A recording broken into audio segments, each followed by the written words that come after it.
Hey everybody. Today, Rahdo runs down Amun the card game, which is an auction game where 2 to 5 players take on the role of ancient Egyptian nobility trying to create a civilization that will last the test of time. And the way it works is we play over 3 kingdoms, all I like to call them eras or ages. And in each one of these ages, we are going to engage in 4 auctions plus some construction. So we're going to spend a lot of gold. And at the beginning of the game, everybody has exactly 14 gold to do all of this construction and building and development.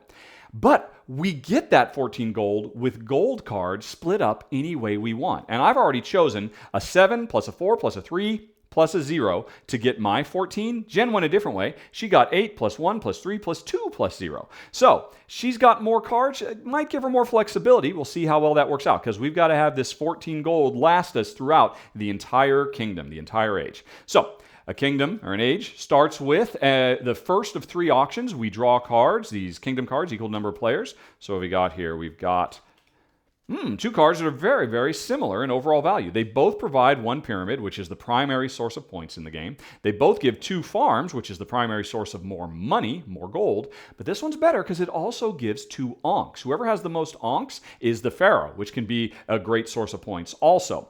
So we got to start bidding now, and we bid with a single card. All this information is public knowledge, and so I know I'd like to get this one because it's strictly better than that one, but how much am I willing to pay?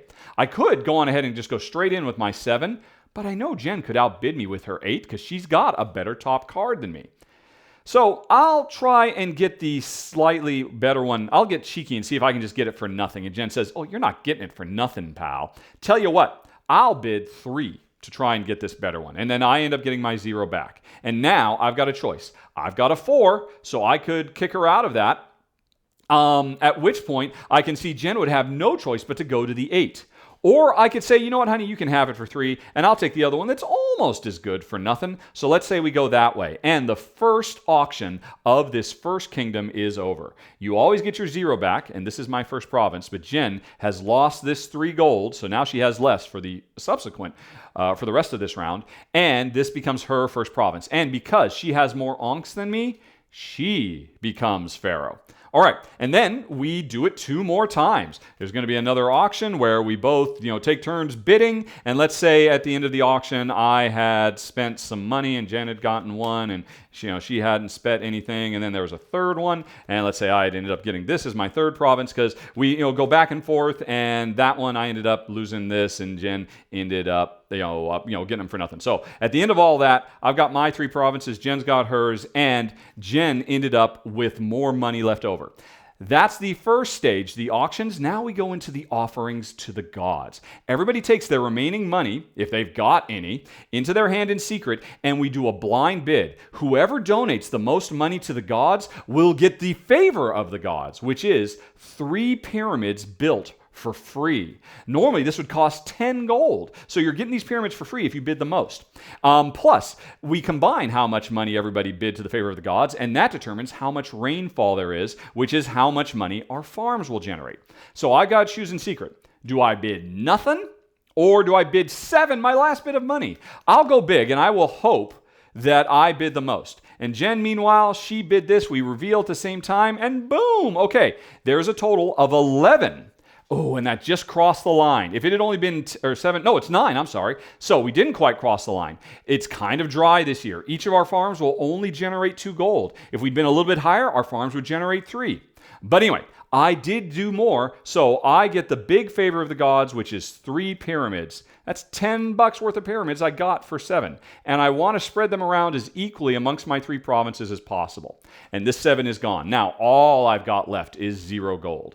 Jen's 2 is gone, but she still has 8 gold left over. And because she came in 2nd place, she gets 1 pyramid that she adds to her provinces. And now we can move on to revenue and construction, which is, again, I've got 1, 2, 3, 4 farms. And it's kind of a dry spell, so those 4 farms made me 8 gold. Plus, if I had any gold left over, I would add that to my kitty, which I don't because I'm totally broke. And so now I can spend this 8 gold if I want to construct more pyramids. And they get progressively more and more expensive depending on how many you get. Now, I'm not going to do that, which means at the end of this first kingdom, I have 8 gold left over. And I have to decide, going into the second kingdom, the second era, how do I want to represent that 8 gold? Remember, at the beginning of the game, I had 14. In the second era, I'm only going to have 8. So I could go with like a 7 and a 1. But that won't give me much flexibility in all the auctions and offerings that have to happen in the second era. So maybe I go with a 4 and a 3 and a 1. So I can be involved in more stuff, but I can't bid very high. It's a very tough choice, but let's say that's how I went with my remaining money. Jen, she has to do the same thing. She ended up having 4 farms times 2, so she generated 8 gold, but she had 8 left over she never spent, so she's really up to 16. And she will go on ahead and spend some of that. Let's say she spends 6 of it, so that gets her down to 10, to build 2 pyramids. 1, 2. All righty. And that means at the end of the first era, and that means Jen still has 10 gold left over, and let's say Jen takes the 8 again because she wants, I had to go, I'm sorry, I cheated there a little bit. Because Jen was Pharaoh, she had to do all of her stuff first. So she had to choose, how did she want this money? And maybe she said she went with a 7 and a 3 and a 0 for the 10 she had left over. Then I did all of mine, and I could see what card she had to bid with, and I could have chosen differently as well, so that would give me more flexibility. It's good to be first. You get first dibs at stuff, you get rewards, but it's good to be last because you can respond to what other players do. But anyway, so Jen had her money left over, I have my money left over, and the last thing we do in an era is we score our provinces. Here's Jen's 3, here's my 3. And the way it works is you look at your worst province for pyramids, you get that many pyramids. I've got 3 in all, so that's 3 points for me because my worst province has 3 pyramids. Jen, she had to buy these pyramids, so she got 2 because she equally spread all of her pyramids out. Then, if anybody had 9 total farms in a round, they get another point, but neither of us did. I had 4, Jen had 4, so we skip that. Whoever is Pharaoh gets 1. Whoever has the most onks gets 1. Whoever has the least loses 1. So this is a problem. Jen has a bunch more onks than me, so she gets another point, and I lose a point. Alrighty, so Jen's slightly in the lead after that, and we're ready to go into the second era, the second kingdom, where we are going for bigger, better, more powerful cards, and we are going to bid 3 times to expand our kingdoms. And what's interesting is, when you expand your kingdom, say I end up getting this in the first one, I can put this in any of my 3 provinces, but I'll wipe out portions of my old province. So say if I put it right here, I'd go from having 4 onks to 5 onks, which wouldn't be enough to beat Jen to get Pharaoh. But if I put it over here, I'm not overriding my old, and so then I've got 1, 2, 3, 4, 5, 6 onks.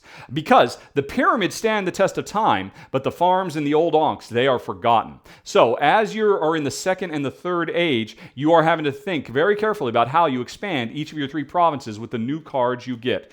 And at the end of every age, we score points, and at the end of the game, we see who is, the best Pharaoh of all time. And that, folks, is the rundown on Amun-Re, the card game. This game is phenomenal. And a lot of people are probably going to want to know, how is it compared to the board game? I've never played the board game because that doesn't support 2. So right off the bat, that's a big deal. This works with 2, and it works really, really well. Because the core gameplay mechanism of always having to decide how to divide up your money amongst your gold cards, this is a really clever, fun puzzle full of double thinking your opponents, trying to figure out how they are going to try and behave in auctions and respond to what they're going to do to put yourself ahead. It's very similar to Raw. If you've ever played Raw, the sun tiles, this is a game where you customize your sun tiles at the beginning of each of the ages, and it is a blast. I guess if there's one downside to this compared to the original board game, everybody just only works on their own kingdoms. They can't take kingdoms, if I built up a kingdom in the first half of the game, you might build it in the second half of the game. That overlap is gone. But what's been added, this Raw-esque puzzle, is wonderful. This works really well as a 2-player auction, which is kind of rare. So that, folks, is the rundown for Amun-Re, the card game. Thanks very much for watching. Have a very, very nice day. Talk to you later. So long. Bye-bye.